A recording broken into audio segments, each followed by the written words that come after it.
$1 million overbids, 15, 20, 25 offers, escalating median home prices. Have you ever wondered, who are these buyers? Well, let's dive in. When looking at the buyer side of this equation, look no further than demographics. Boomers and millennials are shaping our market in ways previously unseen.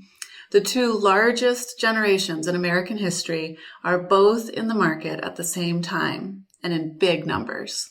According to Forbes magazine, the share of buyers 60 years or older has increased by 47% in recent years. Many of the boomer population is entering the real estate market as they reach retirement age and reevaluate what they want in their coming years. The pandemic shook this up a little bit. Many people retired a tad earlier and put high on their list a desire to be close to their kids and grandkids as travel became increasingly more difficult.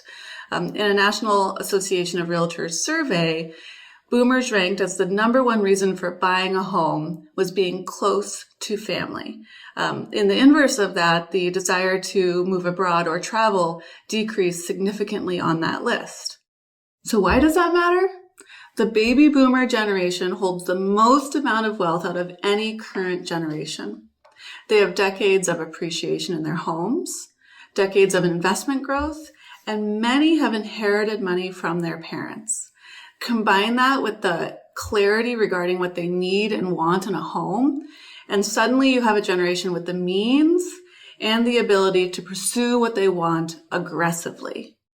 And what boomers want are level-in, single-level homes in close proximity to good health care. Our Bay Area offers incredible health care, and our housing stock in the Bay Area is actually limited on the number of single-level, level-in homes. Buyers and sellers should know that homes that fit this criteria will have fierce competition and will sell for higher than the rest of the East Bay real estate market. Improvements that address accessibility will become more and more valuable as the boomer population continues to age and shape our real estate market. So what about millennials? Millennials, aged 27 to 41, are the largest adult cohort worldwide, and they are now in prime home buying age.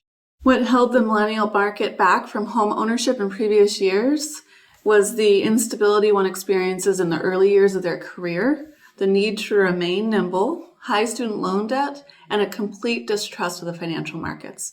And in my opinion, a big component was the need to remain nimble, and the pandemic completely took that off their plates. Talk to those from the silent generation or the baby boomer generation, and you'll realize that many stayed in their jobs for decades. They were hired into a field, established a pension, bought a home, and never moved, house or job. Well, times changed, so it's no wonder that millennials have delayed home ownership. In the more recent job market, income growth and the ability to move up relied heavily on a person's ability to move jobs, to move companies, to even move locations. Millennials had to remain incredibly nimble and flexible, so renting was one of the best ways to safeguard for future career growth. As this generation has aged, they've reached a new level of stability in their incomes and in their careers, which has opened them up to the ability to consider setting down roots. And then the pandemic comes into the picture, and flexible work arrangements have completely reorganized how work is done. It's allowed millennials the ability to conceive of setting down roots in one place without the fear of having to be relocated in the coming years.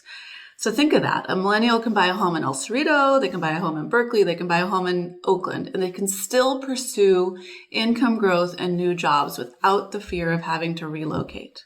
It's taken one major component off the table for millennials and has opened them up to entering the market with a level of clarity and fervor not previously seen.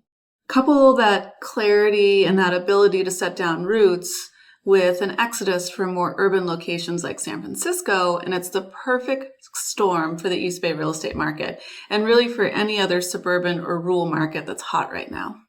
So who are these buyers with these huge overbids?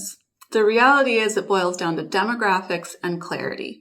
The two largest generations in American history are both in the real estate market at the exact same time, and both have a new level of clarity in what they need and want in a home so that they can be aggressive and successful in the East Bay real estate market.